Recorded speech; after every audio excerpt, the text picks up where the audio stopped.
धर्मनगरी हरिद्वार से संत समाज ने समागम किया। वन नेशन वन इलेक्शन की आवाज़ बुलंद हुई। केंद्र से लेकर राज्य के प्रतिनिधि भी उसमें शामिल हुए। आज हम अखिल भारतीय अखाड़ा परिषद के अध्यक्ष श्री महंत डॉक्टर रविंद्र पुरी जी महाराज से जानेंगे कि संत समाज ने जो यह पहल शुरू की है वह कहाँ तक जाएगी। अमरउजाला.com को बहुत बहुत आशीर्वाद, साधुवाद। बिल्कुल, देखिए, कल का जो संदेश है हमारे देवभूमि उत्तराखंड से हमने संदेश दिया हुआ है और हमारे माननीय मुख्यमंत्री जी की अध्यक्षता में एवं हमारे मध्य प्रदेश के जो पूर्व मुख्यमंत्री थे, इस समय केंद्र मंत्री है, हमारे शिवराज सिंह चौहान जी जो संतों के बहुत प्रिय है। जैसे हमारे धामी जी है वैसे हमारे शिवराज सिंह चौहान जी है जो संतों के हृदय में वास करते हैं। बहुत आपने देखा होगा, आपने पढ़ा है, क्योंकि 1960 में या 1952 में हम पैदा नहीं हुए थे। हमने भी पढ़ा है, स्कूलों में पढ़ा है, विद्यालय में पढ़ा है। उसमें यही पढ़ा था कि 1952 में जब हमारी आज़ादी हुई थी और आज़ादी में जो सबसे पहले चुनाव हुआ था, उस समय से लेकर के 1967 तक एक ही बार चुनाव होते थे, पार्लियामेंट्री चुनाव भी और असेंबली चुनाव भी। उसके पश्चात जो उस समय रूलिंग पार्टी थी, उनका कुछ निजी स्वार्थ था, उन्होंने अलग अलग जो टाइम था उस पर चुनाव शुरू किया और धीरे धीरे ऐसा समय आ गया। इस समय भारत में एक चुनाव नहीं, 5 साल में 10 चुनाव होते हैं। आपने देखा होगा, पहले 5 स्टेटों का चुनाव हुआ, कलकत्ता का चुनाव हुआ, असम का चुनाव हुआ, उसके पश्चात आने वाला जो उत्तराखंड का चुनाव होने वाला है। मेरा मानना है कि हर साल में 2-2 चुनाव कहीं न कहीं हो ही जाता है। और हमने देखा है जितने भी पार्टी है, कोई भी पार्टी हो, हर पार्टी के कार्यकर्ता उस स्टेट में जाते हैं जहाँ चुनाव होता है। और मैं समझता हूँ चाहे वहाँ का मंत्री हो, और मैं भी ये ध्यान दिलाना चाहता हूँ, जैसे शिवराज सिंह चौहान जी अभी आए थे, जब यहाँ उत्तराखंड का चुनाव था उस समय शिवराज सिंह चौहान जी भी यहाँ आए थे और हमने देखा मुख्यमंत्री भी चुनाव प्रसार में जाते हैं। और सबसे बड़ी बात है जो हमारे माननीय प्रधानमंत्री जी ने कहा कि देखिए, मुझे बहुत दुख होता है, मैं पूरे भारत का प्रधानमंत्री हूं, जब मैं हर साल 2-2 बार मुझे चुनाव में जाना पड़ता है, मुझे भाषण देना पड़ता है, उस समय मुझे अपोजिशन का विरोध करना पड़ता है। देखिए, स्वाभाविक है, अगर मैं विरोध नहीं करूंगा चुनाव हम नहीं जीतेंगे, लेकिन मेरा मन दुखी होता है, मेरा हृदय दुखी होता है। अपोजिशन मुझे गाली देगा, मैं गाली उनको दूंगा, क्यों नहीं ऐसा हो, हम 5 साल में चुनाव एक ही बार करें। उससे क्या होगा, जो उनको कहना एक बार वो कह देंगे, जो मुझे कहना है एक बार मैं कह दूंगा। तो मुझे ये माननीय प्रधानमंत्री जी का जो ये वीडियो आया था, जो ये भाषण था, वाकई मेरे मन में उनके लिए ऐसी प्रतिष्ठा भर गई कि हमारे माननीय प्रधानमंत्री जी कितना स्पष्ट उन्होंने कहा है और सत्य का है। और इसीलिए हम जितने भी संत महात्मा हैं, पूरे जितने सनातनी है, सब सरकार के साथ है और हमारा पूरा प्रयास है कि वन इलेक्शन एक नेशन में, एक वन नेशन वन इलेक्शन हो। और हमने ये भी कहा है, हम संत महात्मा जितने भी है, हमारा प्रयास है वन नेशन वन रिलीजन भी हो, वन नेशन वन एजुकेशन भी हो। और इसीलिए हम सबका प्रयास है, हम सब माननीय प्रधानमंत्री जी के साथ है और जितने भी सनातनी है, मैंने कल घोषणा की है, हम सब माननीय प्रधानमंत्री जी को कार्ड भेजेंगे कि तुरंत वन नेशन वन इलेक्शन जो बिल है, बिल पास हो और ये भारत में लागू हो जाएगा।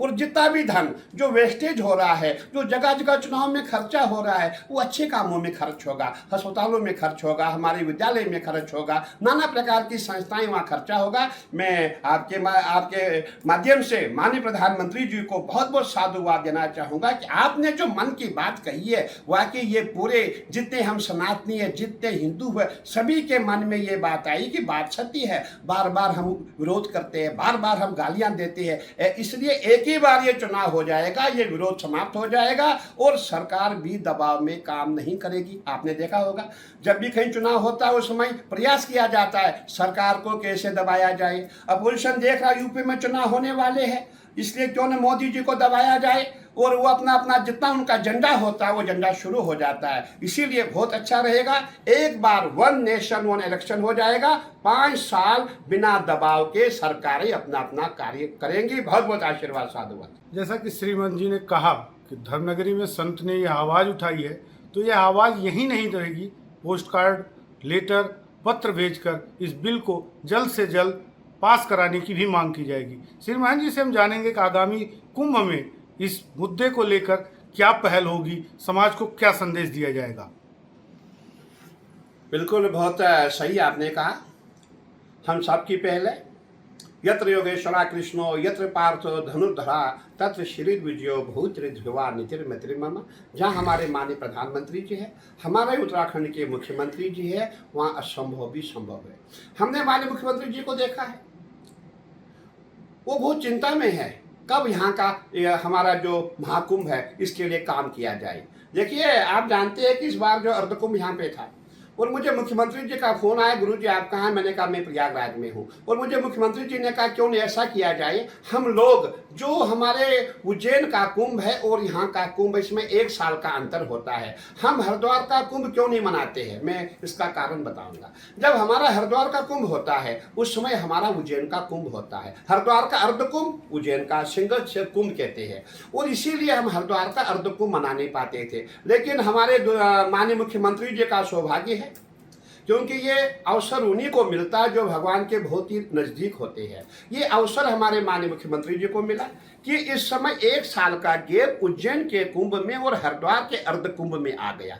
इसीलिए माननीय मुख्यमंत्री जी ने कहा क्यों नहीं ऐसा किया जाए, हम इसको कुंभ के रूप में मनाएं, क्योंकि प्रयागराज में भी कुंभ और अर्ध कुंभ आता है। 12 साल वाले कुंभ कहते हैं, 6 साल वाले को अर्ध कुंभ कहते हैं। जब वहाँ मनाया जा सकता है, यहाँ क्यों नहीं मनाए? और हमने अपना प्रयागराज में बहुत बड़ा एक संदेश दिया था, आओ कुंभ करें, हरिद्वार में कुंभ करें। और देखिए, कुंभ के हमारे फायदे भी बहुत है। कुंभ के कारण अगर आज आप देखेंगे पूरा हमारा हरिद्वार पूरा रोड का जाल बिछा हुआ है, इतने सुंदर घाट बने हुए हैं। और आप देखेंगे कि मैं समझता हूँ कि हरिद्वार का जो कुंभ है यहाँ हमें कोई खतरा नहीं है, क्योंकि हमारे 30 किलोमीटर लंबे घाट है। और ये भी आपने देखा होगा, रुड़की से लेकर के ऋषिकेश तक कहीं भी जितने भी हमारे श्रद्धालु स्नान कर सकते हैं। इधर को आप जाएंगे नजीबाबाद तक घाट बने हुए, इसीलिए हरिद्वार के कुंभ में हमें जो है चिंता करने की आवश्यकता नहीं है। और हमारे माननीय मुख्यमंत्री जी का विजन है कि हमारा कुंभ दिव्य हो, भव्य हो, और हम जितने भी संत महात्मा है, भले हमारे आपस में वाद विवाद है, हम अलग अलग है, लेकिन जहाँ कुंभ की बात आती है, सरकार की बात आती है, सनातन की बात आती है, वहाँ सब एक हो जाते हैं। कल आपने देखा होगा, कल भी हम सब एक थे और आगे भी एक रहेंगे। लेकिन देखिए, आपसी विवाद हमारा होता रहेगा, हम अखाड़े हैं। अखाड़े बने क्यों है? अखाड़ों का काम ही लड़ाई करना, झगड़ा करना, वाद विवाद करना। अखाड़े बने इसीलिए सनातन की रक्षा के लिए। लेकिन हमारा दुर्भाग्य है, देश का दुर्भाग्य है, 1950 के बाद अखाड़ों को कोई कार्य नहीं दिया गया।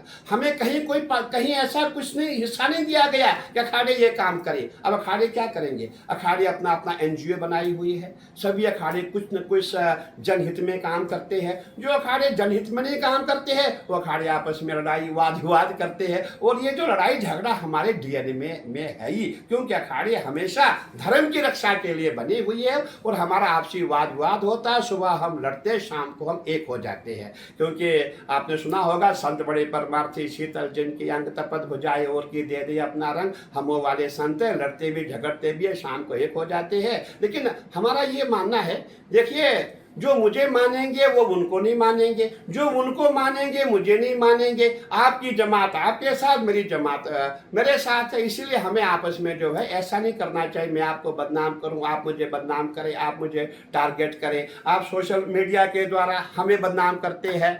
आप कई लोग हमारे पीछे लगा रखे हैं, वीडियो बनवाते हैं कि भाई हरिगिरी जी को ऐसे बोलो, रविंद्रपुरी जी को ऐसे बोलो। ये उचित नहीं है। मैं अपने भाई को कहना चाहूँगा कि महाराज ये बातें अच्छी नहीं है। अगर आप करेंगे हम भी करेंगे। आपने देखा होगा, मेरे खिलाफ भी एक षड्यंत्र हुआ था, मुझे धमकी दी गई थी कि आपको जान से मार दिया जाएगा। और वो भी कहाँ हुआ? फेसबुक पे पोस्ट होता है। तो कहने का तात्पर्य है कि हमें आपस में लड़ाई झगड़े तो होते हैं, लेकिन हमें इतना नीचे भी नहीं गिरना चाहिए कि कल हम एक दूसरे को मुंह दिखा नहीं पाए। मैं ये कहना चाहूँगा कि जो भी आपसी वाद विवाद है, हमारा कोई विवाद नहीं है। तुम्हारी पार्टी तुम्हारे साथ, मेरी पार्टी मेरे साथ। भारत में पहले एक पार्टी हुआ करती थी, आजकल कितनी पार्टियां हैं? वैसे हमारा परिषद है, और तुम्हारी पार्टी अपने साल कल और भी कोई परिषद बन जाएगी, उदासी परिषद अपना कुंभ करेगी, बैरागी परिषद अपना कुंभ करेगी, चाहिए, इसमें विवाद कहाँ है। और सबसे बड़ी बात है कि जो सरकार का प्रयास होता है, सरकार इसको नहीं मानती कि भाई कौन अध्यक्ष है कौन महामंत्री है। सरकार हर अखाड़े के पास जाती है। अखाड़े का क्या काम है, हर अखाड़े के अध्यक्ष होते हैं, हर अखाड़े के जो बड़े बड़े सचिव होते हैं उनके द्वारा कुंभ किया जाता है। उसमें परिषद का कोई रोल नहीं है। हाँ, परिषद का रोल है मैं अध्यक्ष हूँ, मैं ये हूँ एक अपना दिखाने के लिए। और मैं यही कहना चाहूंगा कि सरकार जो है हर अखाड़े के पास जाके, जितने भी अखाड़ों के सचिव होते हैं उनके पास जाती है, आपको क्या चाहिए क्या नहीं चाहिए। सीएम साहब की मीटिंग होती है, महाराज क्या चाहिए। और जब सीएम साहब की मीटिंग होती है, मेलाधिकारी की बैठक होती है, उस समय जितने भी अखाड़े हैं अपनी अपनी बात रखते हैं, मुझे क्या चाहिए क्या नहीं चाहिए, उसी के अनुसार उनको जो भी अलॉटमेंट होती है उनको मिलती है। इसमें परिषद का कोई रोल नहीं होता है कि हम उनको दिलाएंगे, नहीं, डायरेक्ट सीएम साहब जो है हर अखाड़े से बात करते हैं। आपके राज्य की खबरें, आपके शहर की खबरें सबसे पहले जानने के लिए देखते रहें अमर उजाला। चैनल को सब्सक्राइब जरूर कर लें और पाएं हर अपडेट।